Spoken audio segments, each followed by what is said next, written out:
Hello everyone, Ram Ram અને જય શ્રી કૃષ્ણ. કેમ છો? આઈ હોપ કે બધા મજામાં છો. ફરીથી ઉમિયા બ્લોગમાં આપ સર્વનું હાર્દિક સ્વાગત છે. તો આજે આપણે ફરીથી એક ઝુંબેશ માટે નીકળી ગયા છીએ. તો સવારમાં ખાલી ઓનલી ફોર ચાય નાસ્તો કર્યો હતો અને આપણે એક ગાડી બુકિંગ કરાવી દીધી હતી. તો એ ગાડીમાં આપણે બેસી ગયા છીએ. સોરી ગાઈઝ, થોડું ટેડું મેળું થઈ જાય તો મને માફ કરજો. વિડીયો વધારે લોંગ નથી એટલે શાંતિથી જોજો. તો આજનો આપણો વિડીયો છે કે આપણે કોંગ્રેસની આક્રોશ રેલીમાં જોઈન થયા છીએ. કેમ કે કાકી મારા છે એ કોંગ્રેસના અધ્યક્ષ છે, તો એમની સાથે આપણે પણ જોઈન થઈ ગયા હતા. અને જોઈ શકો છો કે લોકોનો મતલબ ગામડામાં તમે આવો ને, ગામડાના લોકોને મતલબ શું કહેવાય, એક ઝુંબેશ કહેવાય ને કે એકબીજાનો સાથ અને સહકાર ગામડામાં તમને વધારે જોવા મળે. સિટીમાં આ લાઈફ જોવા નથી મળતી. તો બસ હું એ જ જોવા માટે એડ થઈ ગઈ હતી. એકચ્યુઅલી આપણે રાજકારણમાં એટલો ઇન્ટરેસ્ટ નથી રાખતા, પણ આ જોઈ શકો છો કે આ બધો નજારો જોવાની જે મજા છે ને, એ તમને હે ને લાઈવ ડેમો જુઓ તો જ ખબર પડે. પણ તમે જોઈ નથી શકતા, એટલા માટે મેં તમારા માટે એક લાઈવ ડેમો બનાવી દીધો છે. તો વિડીયો કેવો લાગે તો જરૂરથી લાઈક કરજો. અને જોઈ શકો છો ગાઈઝ કે ગામડામાં માણસો હોય ને આવી રીતે, મતલબ આજનો જે સમય છે ને, મોંઘવારીનો સમય છે, એટલે મતલબ આમ પબ્લિક છે ને એ વધારે દુઃખી છે. બાકી પૈસાવાળાને કોઈ ફરક નથી પડતો. તો આ જોઈ શકો છો તમે કે ગુજરાતના MLA છે અને એમના સ્વાગત માટે લોકો અહીંયા એકઠા થયા હતા. અને જ્યાં મતલબ જોઈ શકો છો કે આક્રોશ રેલી છે અને લોકો એમનું સ્વાગત કરી રહ્યા હતા. મને જોવામાં બહુ મજા આવી હતી અને આપણે આ રેલીનો ફૂલ એન્જોયમેન્ટ કર્યો. તો ફૂલ ડે આપણે આ રેલી સાથે જોઈન હતા. અને આપણે પાર્ટ 1 અને પાર્ટ 2 એમ 2 એપિસોડ બનાવે છે. તો આ પાર્ટ 1 છે, તો આને સ્કીપ ના કરતા, કેમ કે આ સ્કીપ કરશો તો પાછળનો પાર્ટની મજા નહીં આવે. તો આ હતા આપણા પ્રદેશ પ્રમુખ, જેમનું સ્વાગત ભવ્ય રીતે થઈ રહ્યું હતું. ગાઈસ, આ લોકોનું સ્વાગત થતું હતું ને, તો સાચું કહું ને કે મને પણ ફિલિંગ આવતી હતી કે કાશ હું પણ રાજકારણમાં એડ થઈ ગયો તો આવી જ રીતે પબ્લિકનો પ્રેમ ભાવ મળે.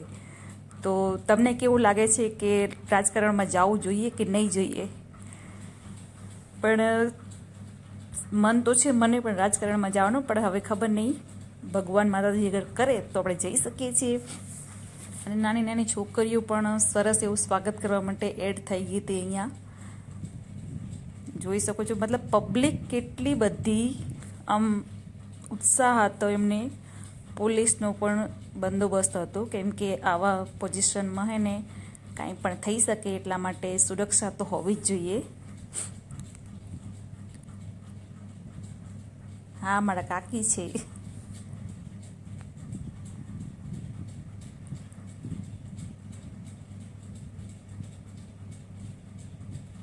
તો હવે મતલબ એમનું સ્વાગત થઈ ગયું છે. અને આ ગામ છે દાદર, જે હારીજ જિલ્લામાં આવ્યું છે. અને ત્યાંથી હવે અહીંયાથી ટ્રેક્ટરની રેલી હતી રાધનપુર માટે. તો ઓછામાં ઓછા 80 ટ્રેક્ટરનું આયોજન કરવામાં આવ્યું હતું. તો આપણે પણ ટ્રેક્ટરમાં જોઈન થઈ ગયા. અને 80 ટ્રેક્ટર ગાઈસ, કેટલા 80 ટ્રેક્ટર, એટલે સ્પેશિયલી ખેડૂતો માટેની જ આ રેલી હતી. કે અત્યારે હાલની જનરેશનમાં વધારે કોઈ અગર દુઃખી છે ને તો આમ પબ્લિક અને ખેડૂતો જ છે. કેમ કે ખેડૂતોને એમના પાક પ્રમાણે વળતર મળતું નથી. અને કુદરતી કોપના જે તમે જોઈ શકો છો કે અત્યારે કુદરતી કોપ કેટલા થાય છે, તો એના માટે થઈને ખેડૂતો પણ આમાં દિલથી એડ થયા હતા.